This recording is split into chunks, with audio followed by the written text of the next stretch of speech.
আমার প্রিয় ও স্নেহের 2024 সালের নতুন বছরে সপ্তম শ্রেণীর ছাত্রছাত্রী বন্ধুরা, আশা করি তোমার সবাই ভালো আছো। আজ আমরা যে বিষয়টি নিয়ে আলোচনা করব, সপ্তম শ্রেণীর সেকেন্ড সামেটিভ অর্থাৎ দ্বিতীয় পর্যায়ক্রমিক মূল্যায়নের বাংলার সিলেবাস, প্রশ্নকাঠামো এবং নমুনা প্রশ্নপত্র নিয়ে। প্রথমে তোমরা সিলেবাসে দেখে নাও কী কী বিষয় তোমাদের সেকেন্ড সামেটিভ অর্থাৎ দ্বিতীয় পর্যায়ক্রমিক মূল্যায়নে থাকবে। দ্বিতীয় পর্যায়ক্রমিক মূল্যায়নের ক্ষেত্রে ফুল মার্কস থাকবে তোমাদের 25, আর সময় তোমায় থাকবে 50 মিনিট। দেখে নাও কী কী বিষয় তোমায় থাকবে কারদোর কদ্দুর, নোট বই, মেঘচোর, দুটি গানের জন্মকথা, কাজী নজরুলের গান, স্মৃতিচিহ্ন, চিরদিনের, ভানু সিংহের পত্রাবলী। আর ব্যাকরণ থেকে থাকবে নানা রকম শব্দ তৈরির কৌশল আর বাগধারা। এই বিষয়গুলো তোমাদের কিন্তু সেকেন্ড সামেটিভ অর্থাৎ দ্বিতীয় পর্যায়ক্রমিক মূল্যায়নে থাকবে। ভালো করে তোমরা সিলেবাসটা দেখে নাও। এবার আমরা নমুনা প্রশ্নপত্রটা দেখে নেব। স্ক্রিনে কিন্তু আমরা সপ্তম শ্রেণীর সেকেন্ড সামেটিভ অর্থাৎ দ্বিতীয় পর্যায়ক্রমিক মূল্যায়নের বাংলার কোশ্চেন পেপারটা দেখতে পাচ্ছ। ফুল মার্কস তোমাদের রয়েছে 25, আর সময় তোমাদের রয়েছে 50 মিনিট। একের দাগে রয়েছে সঠিক উত্তর নির্বাচন করে লেখো যে কোনো 5টি পুঁথিবুষ্টের মান 1 করে 1 × 5 = 5। প্রথম, হিপোর শরীরের ওজন হলো 2500 পাউন্ড, 2600 পাউন্ড, 2800 পাউন্ড, 2900 পাউন্ড। উত্তর হবে 2800 পাউন্ড। পরের প্রশ্ন, জবাবটা জেনে নেব ড্যাশ খুঁচিয়ে, বড়দাকে, মেজদাকে, শেষদাকে না বাবাকে। উত্তর হবে মেজদাকে। পরের প্রশ্ন, অসীমার বয়স 26, 27, 28 না 29। উত্তর হবে 27। পরের প্রশ্ন, জনগণমন প্রথম গাওয়া হয়েছিল 1911 খ্রিস্টাব্দের ডিসেম্বর মাসে, 1911 খ্রিস্টাব্দের 26শে ডিসেম্বর, 1911 খ্রিস্টাব্দের 28শে ডিসেম্বর, কোনটি না। উত্তর হবে 1911 খ্রিস্টাব্দের 27শে ডিসেম্বর।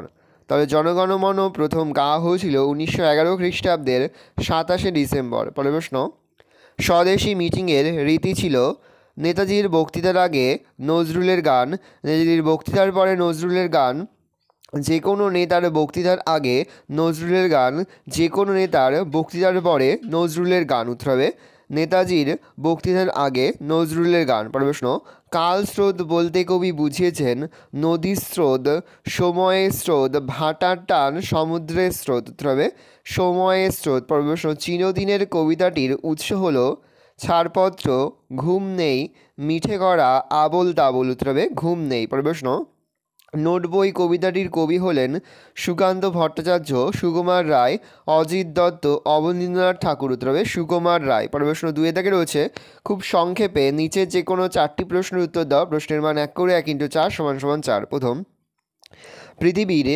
যে নিজের কক্ষপথে সূর্যের চারিদিকে ঘোরে তা প্রথম কে বলেন। উত্তর হবে কোপারনিকাস। পরের প্রশ্ন, নোট বই পড়লে কী কী জানা যায়। উত্তর লিখবে নোট বই পড়লে ফড়িংয়ের কটা ঠ্যাং, আরশোলা কী কী খায়, হাতে আঠা লাগলে চটচট করে কেন, কাতুকুতু দিলে গরু ছটফট করে কেন, ইত্যাদি জানা যায়। প্রশ্ন, অসীমা কোন বিদ্যালয়ে গবেষণা করেছে। উত্তর হবে অসীমা হার্ভার্ড বিশ্ববিদ্যালয়ে ইতিহাস নিয়ে গবেষণা করেছে। প্রশ্ন, আমার সোনার বাংলা কোন দেশের জাতীয় সঙ্গীত। উত্তর লিখবে আমার সোনার বাংলা গানটি বাংলাদেশের জাতীয় সঙ্গীত। প্রশ্ন, এই দুই প্রিয় মানুষকে এত কাছ থেকে দেখব কোনোদিন ভাবিনি।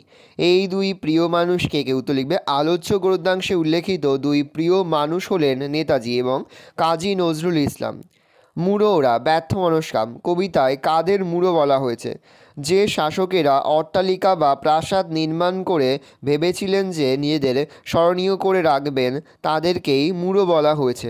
সবুজ ফসলে সুবর্ণযুগ আসে, কে সুবর্ণযুগ দেখে। উত্তর হবে কৃষক বধূ সবুজ ফসলে সুবর্ণযুগ আসতে দেখে। 3 দাগে রয়েছে নিচের যে কোনো 3টি প্রশ্নের উত্তর দাও। প্রশ্নের মান 2 করে 2 × 3 = 6। প্রথম, তার চলাফেরার ভঙ্গিটি বড় মজার। কার চলার ভঙ্গির কথা বলা হয়েছে তা মজার কিভাবে।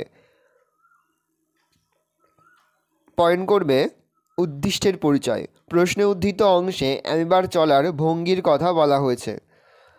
চলার ভঙ্গির মজা, অ্যামিবা নিজের দেহ বা শেল থেকে খানিকটা অংশকে অস্থায়ী বা কণিকের পা হিসাবে এগিয়ে দেয়, তারপর সেই দিকে সেলের মধ্যেকার প্রোটোপ্লাজমের বাকি অংশকে গড়িয়ে দেয়। এমনি করে বারবার ক্ষণিক পা বের হয় আর প্রোটোপ্লাজম সেদিকে বয়ে যায়। এভাবে অ্যামিবা অত্যন্ত ধীর গতিতে সামনের দিকে এগিয়ে যায়। অ্যামিবার এই চলার ভঙ্গিটি লেখকের মজার বলে মনে হয়েছে। কাল থেকে মনে মোর লেগে আছে খটকা। কবি কে কোন বিষয়ে তার মনে খটকা লেগে আছে? কবি। প্রশ্নে উল্লেখিত অংশটির কবি হলেন সুকুমার রায়। খটকা লাগার বিষয়। আগের দিন থেকে কবির তথা কথকের মনে এই খটকা লেগে আছে যে ঝোলাগুড় কিসে দেয়, সাবানে না পটকায়। মেজদাকে খুঁচিয়ে এই প্রশ্নের উত্তরটা জেনে নেবেন বলে সেটা তিনি তার নোটবুকে গুছিয়ে লিখে রাখতে চেয়েছেন। এই গল্পে কাকে কেন মেঘচোর বলা হয়েছে তার মেঘচুরির কৌশলটি সংক্ষেপে লেখো। উদ্দিষ্ট ব্যক্তি ও তাকে মেঘচোর বলার কারণ। মেঘচোর গল্পে বিজ্ঞানী পুরন্দর চৌধুরীকে আর একজন বিজ্ঞানী কর্পভ মেঘচোর বলেছেন।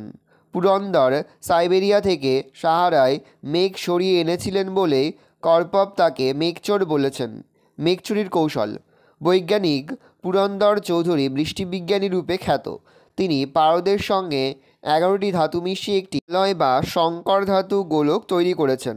জলের একটি অ্যালয় বা সংকর ধাতু গোলক তৈরি করেছেন।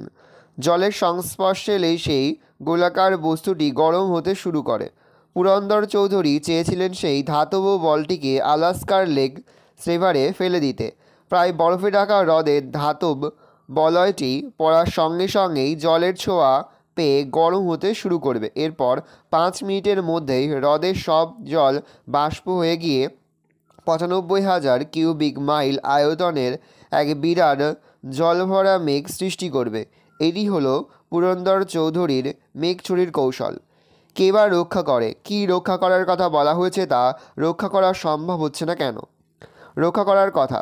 সাম্রাজ্যবাদী শাসক দলের নির্মিত অট্টালিকা বা বিজয় স্তম্ভগুলিকে রক্ষা করার কথাই প্রশ্নে উদ্ধৃত অংশে বলা হয়েছে।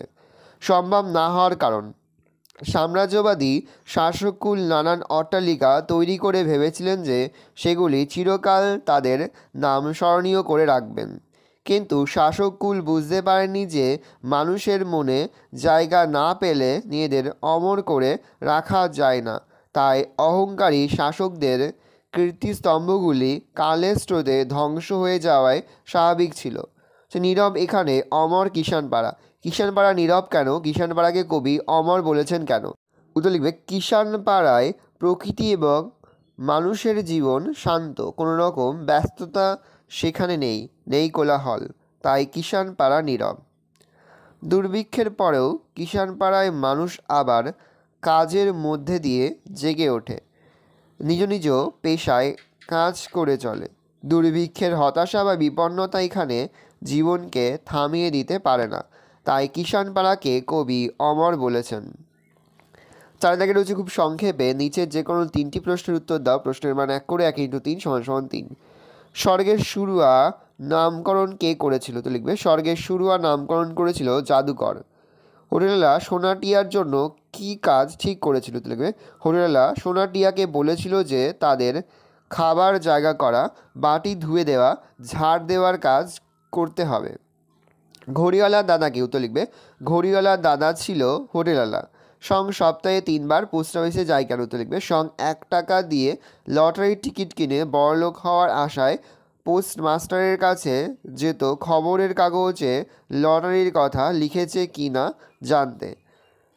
পরীদের রানীর পোশাকের বিবরণ দাও। পরীদের রানীর গোলাপি মুখে সুন্দর কালো কালো চোখ, মাথায় সোনালি চুল, পরনে রূপলি পোশাক আর কোমরে জাদুকরের দড়ি জড়ানো। 5 দাগে রয়েছে যে কোনো 3টি প্রশ্ন উত্তর দাও। প্রশ্নের মান 1 করে 1 × 3 = 3। তৎসম শব্দ কাকে বলে? লিখবে, তৎ অর্থাৎ তার এবং সম অর্থাৎ সমান। এখানে তার বলতে সংস্কৃত ভাষাকে বোঝানো হয়েছে। সংস্কৃত শব্দভাণ্ডারে যেসব শব্দ বাংলা ভাষায় অবিকৃতভাবে গৃহীত হয়েছে সেগুলি হলো তৎসম শব্দ। গুনগুন শব্দটি যোগরূঢ় শব্দ, শব্দযুক্ত না ধর্নাত্মক শব্দ, ধর্নাত্মক শব্দ। ধর্নাত্মক শব্দকে কটি ভাগে ভাগ করা যায় ও কী কী? 3টি ভাগে, 4টি ভাগে, 2টি না 5টি? 2টি। পর হচ্ছে দীর্ঘস্বরের বদলে হর্ষস্বর এর ব্যবহারই সমর্থনযোগ্য কোন ক্ষেত্রে? তৎসম, তদ্ভব, অতৎসম? তৎসম। প্রদত্ত কোন মানটি ভুল? অবনী, সূর্য, অর্ঘ্য কিংবা সূর্য। 6 দাগে রয়েছে নিচের যে কোনো একটি বিষয়ে প্রবন্ধ রচনা করো। প্রশ্নের মান 4। প্রথম, একটি অচল পয়সার আত্মকথা। দেখে নাও, পয়েন্ট করে ভূমিকা। আমি এক অচল পয়সা। মানব সভ্যতায় সম্পূর্ণ উপেক্ষিত আমি তবু নিজের কথা বলতে চাই, কারণ আমারও ছিল এক গড়ে ওঠা ইতিহাস, ছিল সত্যের অতীত। সূচনা পর্ব। আমি আসলে একটি 1 টাকার কয়েন। 2008 সালে হায়দ্রাবাদের মিন্টে আমার জন্ম। তারপরে রিজার্ভ ব্যাংক ঘুরে আমার বাজারে আসা। এখনকার আধুলির মতো পুচকে চেহারার কয়েন নয়, আমি ছিলাম বেশ ওজনদার। বেশ গতিশীল ছিল আমার জীবন। একদিন বাস কন্ট্রাক্টরের ব্যাগে, তো পরের দিন অধ্যাপকের পকেটে, তারপরেই মাছলার বটুয়ায়।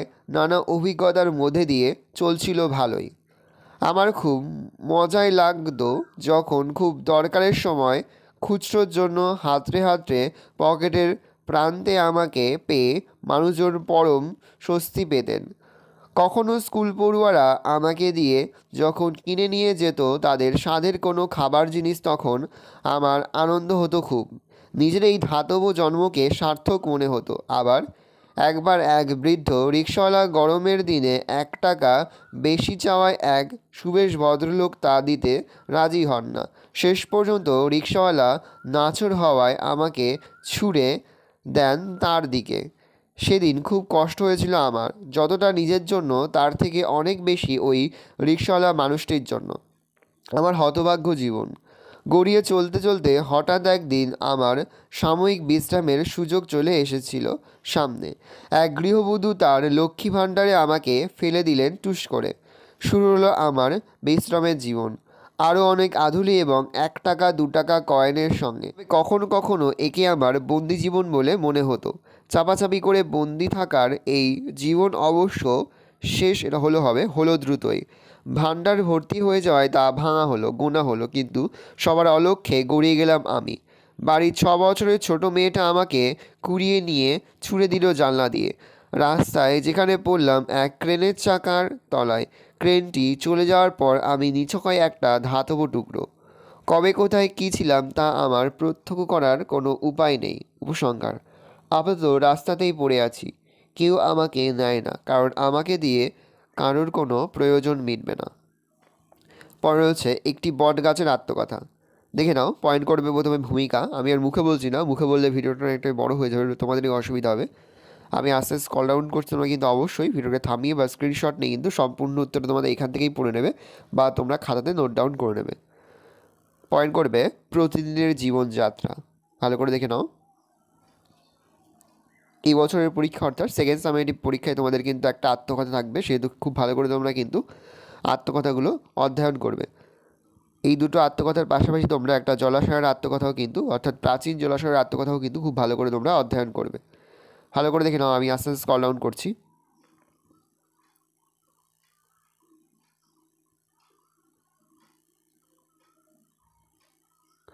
শেষ পয়েন্ট করবে উপসংহার। ভালো করে দেখে নাও, এই রয়েছে টোটাল তোমাদের সেকেন্ড সামেটিভ অর্থাৎ দ্বিতীয় পর্যায়ক্রমিক মূল্যায়নের 7ম শ্রেণীর বাংলার কোশ্চেন পেপার। ভালো তোমরা কোশ্চেন পেপারটা দেখে নাও। আশা করি ভিডিওটা ভালো লেগেছে। ভিডিওটা ভালো লাগলে ভিডিও লাইক করতে একদমই ভুলবে না। আর আমার চ্যানেল নতুন হাত লাল কালার সাবস্ক্রাইব প্রেস করে পাশে বেল আইকন প্রেস করে যখন নতুন কোনো ভিডিও আপলোড করি সবার ফার্স্ট নোটিফিকেশন তোমরা পেয়ে যাও। আর এই ভিডিওটি তোমার বন্ধু বান্ধবী আত্মীয় স্বজন সবার মধ্যে কিন্তু অনেক শেয়ার করতে, যারা এবছর 7ম শ্রেণীতে পড়ছে। আমরা কিন্তু ইতিমধ্যেই 7ম শ্রেণীর প্রতিটি বিষয়ের সিলেবাস, প্রশ্নকাঠামো এবং নমুনা প্রশ্নপত্র কিন্তু আপলোড করে দিয়েছি। তোমরা যদি এখনও পর্যন্ত সেই ভিডিওগুলো না দেখে থাকো, ভিডিওগুলো কিন্তু তাড়াতাড়ি দেখে নাও। তোমাদের সকলকেই জানাই আগাম পরীক্ষার অনেক শুভেচ্ছা এবং অভিনন্দন। একেবারে ভিডিও শেষে স্ক্রিনে তোমরা একটা প্লেলিস্ট দেখতে পারবে, তারপরে ক্লিক করলেই সমস্ত ভিডিওগুলো কিন্তু তোমরা পর দেখে নিতে পারবে।